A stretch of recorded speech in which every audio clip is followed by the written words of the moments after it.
आज की इस वीडियो में हम लोग करने वाले हैं बीबीआई ऑब्जेक्टिव क्वेश्चन जो आपके एग्ज़ाम में पूछने का बहुत संभावना है।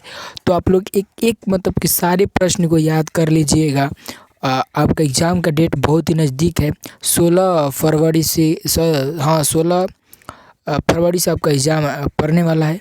तो आप लोग मन लगा करके पढ़िए और चलिए क्वेश्चन को स्टार्ट करते हैं। यह आज सारा क्वेश्चन परंपरा का मूल्यांकन चैप्टर से रहेगा और सारा क्वेश्चन बहुत ही इम्पोर्टेंट है। तो क्वेश्चन नंबर 1 को देखिए, लेखक रामविलास शर्मा के गांव का क्या नाम था? लेखक रामविलास शर्मा के गांव का नाम क्या था? ये 2022 में क्वेश्चन 2021 में क्वेश्चन पूछ चुका है, इसीलिए आप लोग इसे भी ध्यान में रखिएगा। तो ऑप्शन ए है उच्चगा सानी में, बी है उच्च गाँवा सानी में, ऑप्शन सी है उच्चका गाँव सैनी, ऑप्शन डी है ऊंचा गांव सैनी। तो दोस्तों इसका जो करेक्ट आंसर हो जाएगा ऑप्शन नंबर बी जो करेक्ट आंसर उच्च गांव सानी में, ठीक है ना, उच्च गांव सानी में, यानी कि रामविलास शर्मा का जो गांव है उच्च गांव सानी में है। तो आप लोग इसे ध्यान रखिएगा। चलिए क्वेश्चन नंबर 2 की तरफ बढ़ते हैं।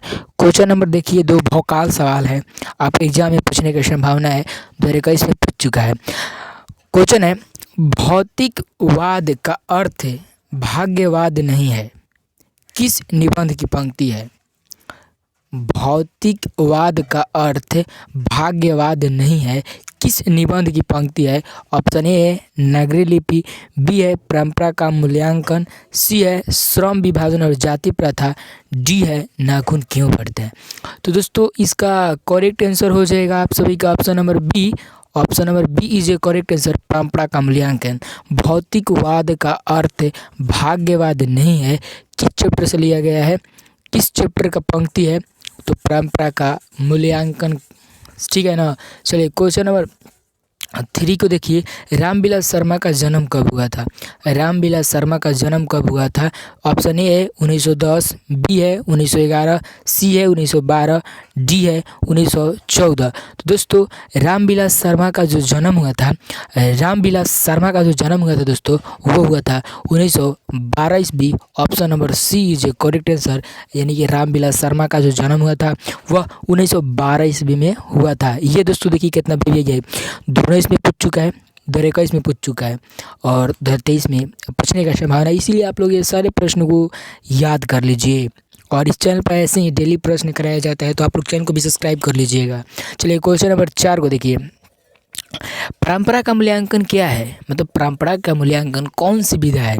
दोस्तों परंपरा का मूल्यांकन जो है एक निबंध है, इसके लिए इसका option number A is correct answer हो जाएगा। परंपरा का मूल्यांकन क्या है? तो एक निबंध है, ठीक है। चलिए क्वेश्चन नंबर 5 को देखिए, परंपरा का मूल्यांकन शीर्षक पाठ साहित्य की कौन सी विधा है? फिर वही क्वेश्चन घुमा फिरा के पूछ रहा है सब, तो इसका भी option number B correct answer निबंध हो जाएगा। परंपरा का मूल्यांकन शीर्षक पाठ साहित्य की कौन सी विधा है?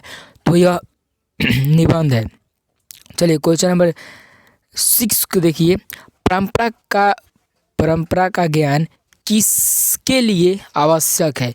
परंपरा का ज्ञान किसके लिए आवश्यक है? ऑप्शन ए है जो लकीर के फकीर है, ऑप्शन बी है जो उपयोगी साहित्य की रचना न करे, ऑप्शन सी है जो लकीर के फकीर न होकर क्रांतिकारी साहित्य की रचना करे, और ऑप्शन डी है जो उपयोगी साहित्य की रचना न करे।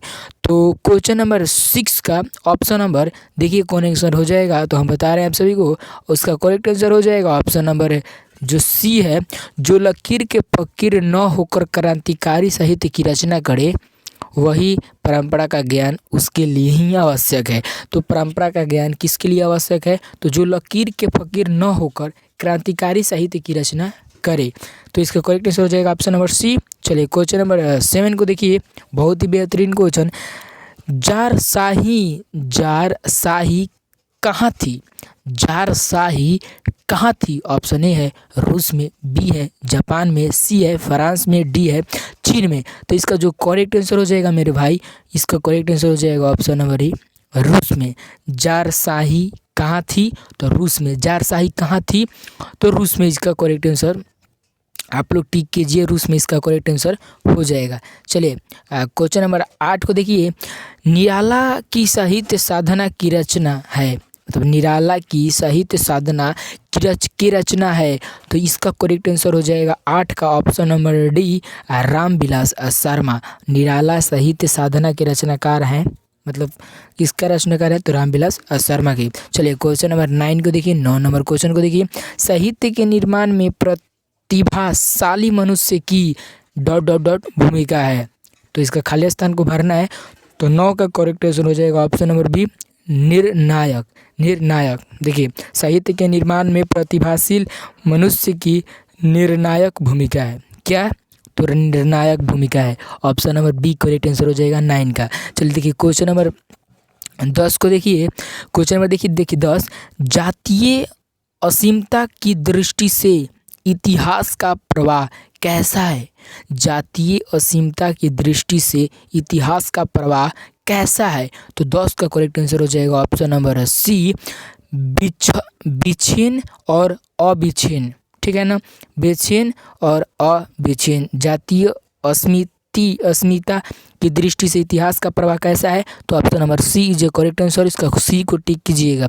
चलिए क्वेश्चन नंबर 11 को देखिए, बहुत ही बेहतरीन क्वेश्चन, साहित्य की परंपरा का पूर्ण ज्ञान किस अवस्था में संभव है। साहित्य की परंपरा का पूर्ण ज्ञान किस साहित्य में संभव है, तो 11 का करेक्ट आंसर हो जाएगा ऑप्शन नंबर सी, समाजवादी व्यवस्था में। समाजवादी व्यवस्था में, तो साहित्य की परंपरा का पूर्ण ज्ञान किस व्यवस्था में संभव है, तो समाजवादी व्यवस्था में। चलिए क्वेश्चन नंबर 12 को देखिए, आप लोग वीडियो को लाइक कर दीजिएगा। चलिए क्वेश्चन नंबर 12 देखिए, लेखक रामविलास शर्मा कब से कब तक भारतीय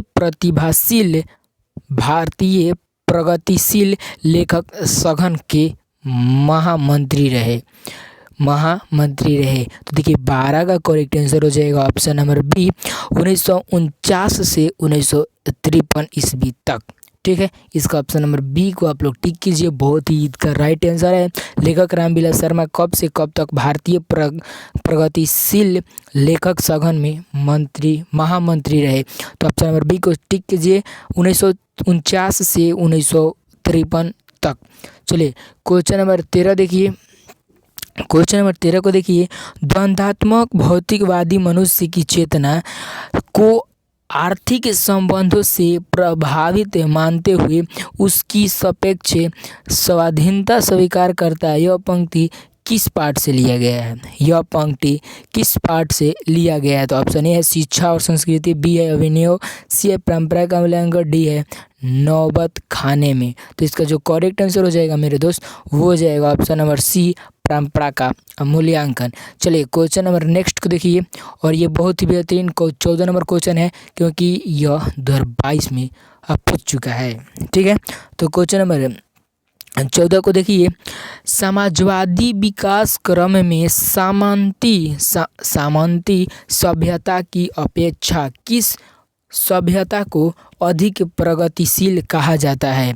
ऑप्शन ए है नैसर्वादी सभ्यता को, बी है एक स्वरवादी सभ्यता को, सी है पूंजीवादी सभ्यता को, और डी है इनमें से कोई नहीं। तो 14 का करेक्ट आंसर हो जाएगा ऑप्शन नंबर सी, पूंजीवादी सभ्यता को, ठीक है। तो चलिए क्वेश्चन नंबर 15 को देखिए आप लोग, बहुत ही बेहतरीन क्वेश्चन है, 2022 में पूछ चुका है। 15 नंबर क्वेश्चन है, बहुत ही बेहतरीन क्वेश्चन, देखिए आप लोग, मनुष्य और परिस्थिति का संबंध है, मनुष्य और परिस्थिति का संबंध है, तो द्वंद्वात्मक। Option number d correct answer हो जाएगा, द्वंद्वात्मक।